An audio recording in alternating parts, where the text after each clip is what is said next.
Assalamualaikum warahmatullahi wabarakatuh. Selamat pagi anak soleh-soleha. Bagaimana kabar kalian hari ini?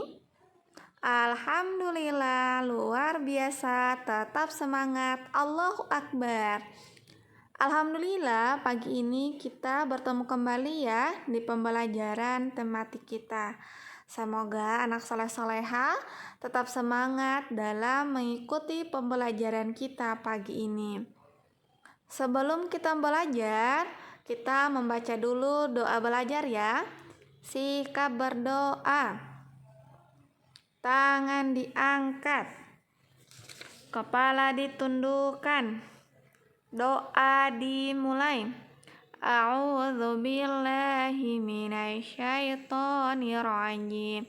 Bismillahirrahmanirrahim. Raditu billahi rabba wa bil islami dina wa bi Muhammadin sallallahu alaihi wasallam nabiyya wa rasulah. Rabbi zidni ilman warzuqni fahman. Baik, anak soleh-soleha, kita mulai ya pembelajaran kita pagi ini. Pagi ini kita tetap belajar kembali tema 1, pertumbuhan dan perkembangan makhluk hidup. Subtema 4, pertumbuhan dan perkembangan tumbuhan. Pembelajaran 2, 4, 5, dan 6. Tujuan pembelajaran kita pagi ini ada 4. Yang pertama, menampilkan sikap kerjasama sebagai wujud bersatu dalam keberagaman di lingkungan sekitar. 2. Memahami makna bersatu dalam keberagaman di lingkungan sekitar. 3. Setelah mengamati, siswa dapat menjelaskan makna bersatu dalam keberagaman di sekolah dengan benar.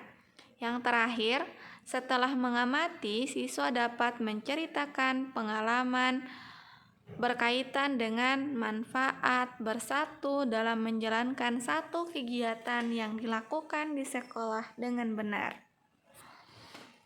Anak soleh-soleha, jadi pagi ini kita belajar PKN ya. Jadi subtema 4 muatan pelajarannya itu PKN.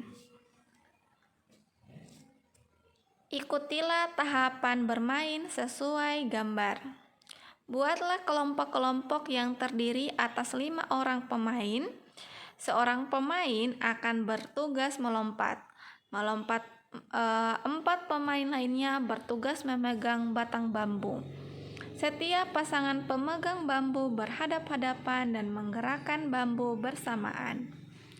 Nah, gerakan bambu dengan buka dan tutup secara bergantian dengan hentakan masing-masing 2 kali hentakan. Pemain yang tidak memegang bambu melompat-lompat pada bambu yang terbuka. Jangan sampai kejepit bambu. Lakukan secara bergantian. Nah, anak soleh-soleha, sekarang kita masuk di teks pentingnya bekerja sama.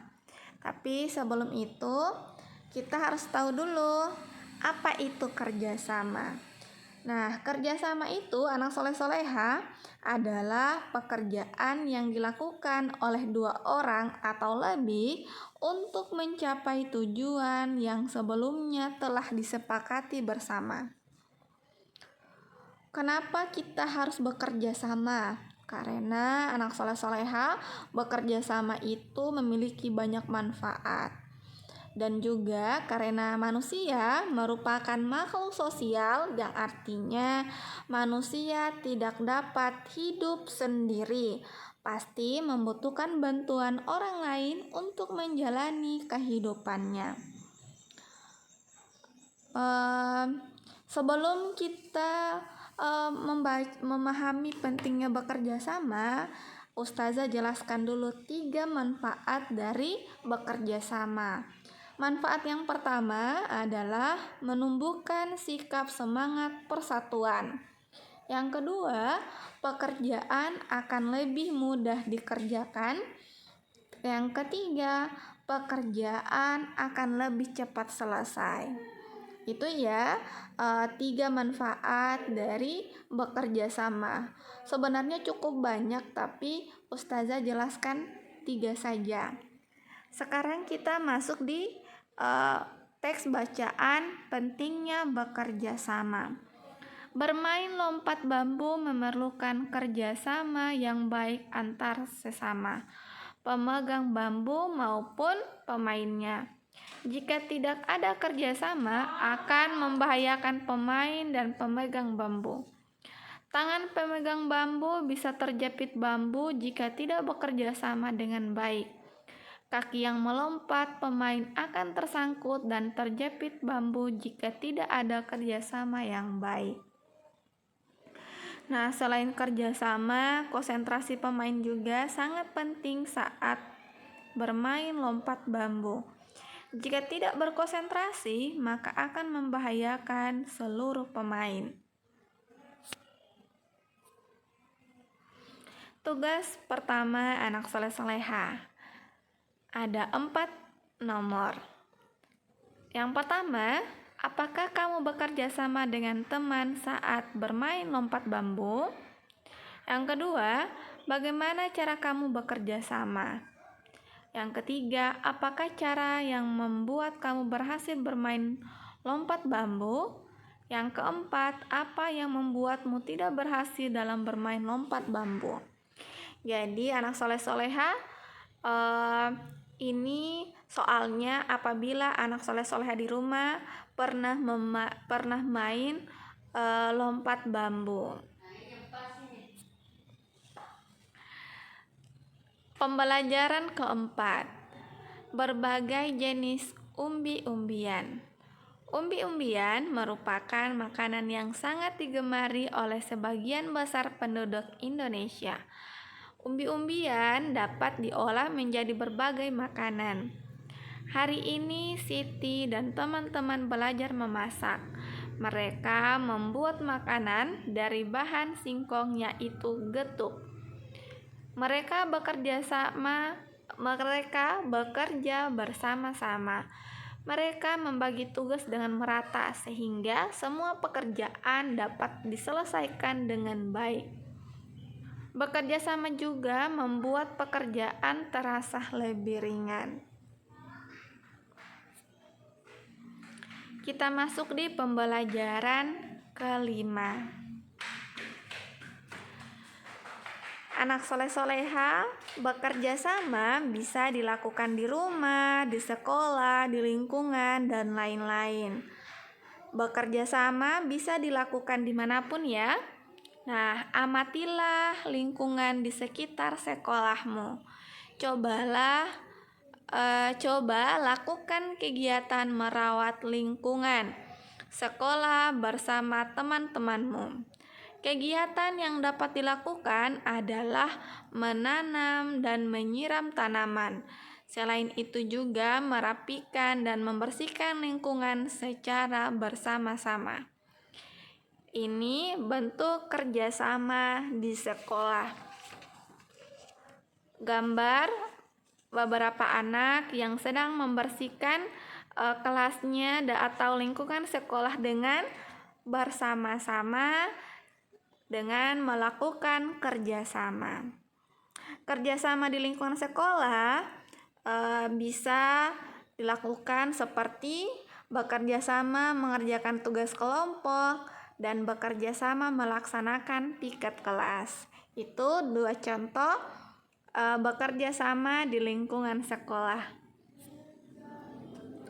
Amatilah gambar berikut.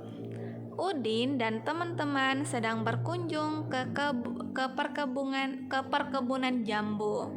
Perkebunan jambu tersebut milik keluarga Udin. Nah, di sana mereka melihat banyak buah jambu yang siap dipanen. Mereka sangat senang bermain di perkebunan. Pohonnya yang rendah namun berbuah banyak.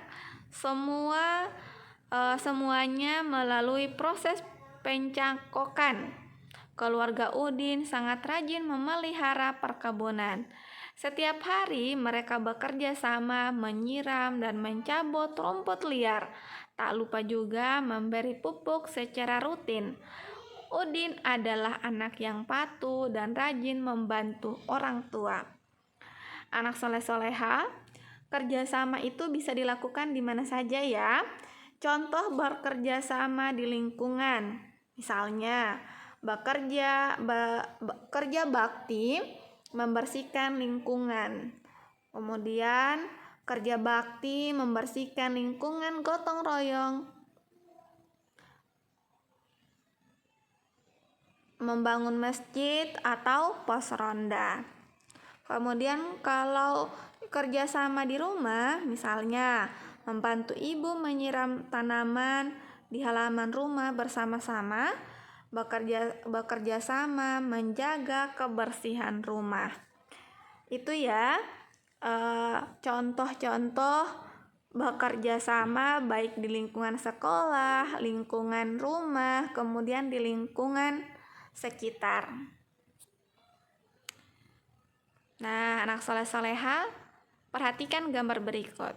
Siti melihat ibunya sedang menyiram tanaman. Menurutmu, yang harus dilakukan Siti adalah?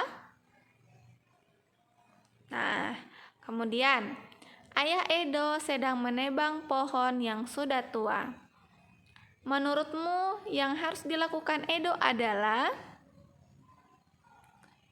Lani sedang menangis karena kesakitan.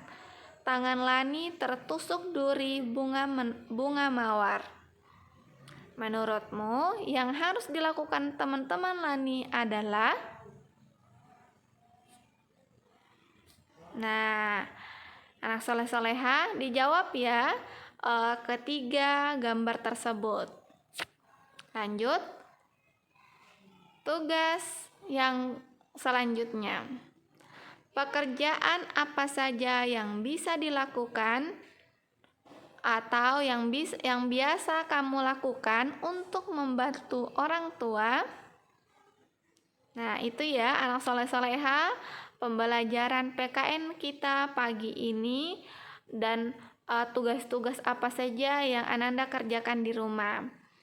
Semoga anak soleh-soleha bisa mengerjakan tugasnya dengan baik dan benar. Ustazah mohon maaf apabila banyak kesalahan pada saat Ustazah menjelaskan. Semoga anak soleh-soleha dapat mengerti, dapat memahami apa yang Ustazah sampaikan. Tetap semangat belajar di rumah, tetap semangat dalam mengerjakan tugasnya, dan tetap semangat menjaga kesehatannya dimanapun kalian berada. Itu saja ya yang dapat Ustazah sampaikan dalam kesempatan pagi ini. Semoga dapat bermanfaat. Ustazah tutup dengan ucapan wabillahi taufiq wal hidayah. Wassalamualaikum warahmatullahi wabarakatuh.